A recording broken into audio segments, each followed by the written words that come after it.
തീർച്ചയായും നമ്മൾ വീണ്ടും നാടോടി നൃത്തത്തിന്റെ ഒരു കലാകാരനാണ് നമ്മുടെ കൂടെ ഇപ്പൊ നിൽക്കുന്നത്. മലപ്പുറം ജില്ലയിൽ നിന്ന് വന്നിരിക്കുന്നു. പിന്നെ ഹയർ സെക്കൻഡറി വിഭാഗം നാടോടി നൃത്തത്തിൽ എ ഗ്രേഡ് നേടിയിരിക്കുന്ന കൂട്ടുകാരനാണ്. കുഴപ്പമില്ല, അമ്മച്ച് പോയിക്കോട്ടെ, കുഴപ്പമില്ല. Okay, yes. എന്താ മോന്റെ പേര്? കൃഷ്ണരാജ്. വളവത്ത്. അന്ന് വളവത്ത് എന്ന് പറഞ്ഞ സ്ഥലത്തിന് വല്ല വളവുണ്ടെന്നാണ് കുടുംബപ്പേരാണ്. വളവത്ത് എന്നാണ്. തറവാട് എവിടെയാ? തറവാട് ആലത്തൂര്. എന്റെ നാട് അവിടെ. സ്കൂളിന്റെ പേര്? ആലത്തൂര്. കൂടെയാരാ മോന്റെ കൂടെ വന്നിരിക്കുന്നത്?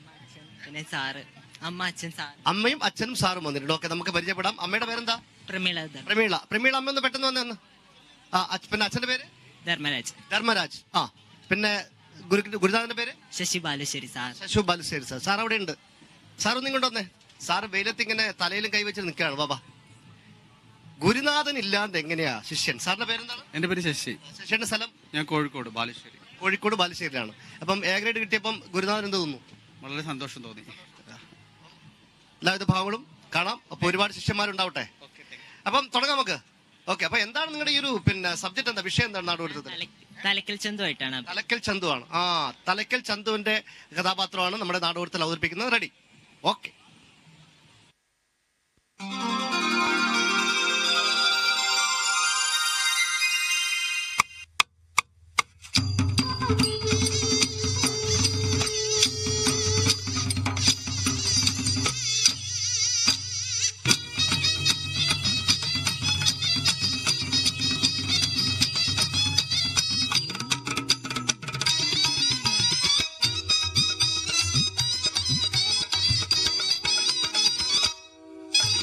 കണ്ണാടിയാറ്റിലെ ഓളങ്ങളെ കണ്ടു കണ്ണീർ കഥയിലെ നായകനെ, വീരനിൽ വീരനാം ചന്തുവിനെ, ചതിയാൽ മരിച്ചൊര നായകനെ,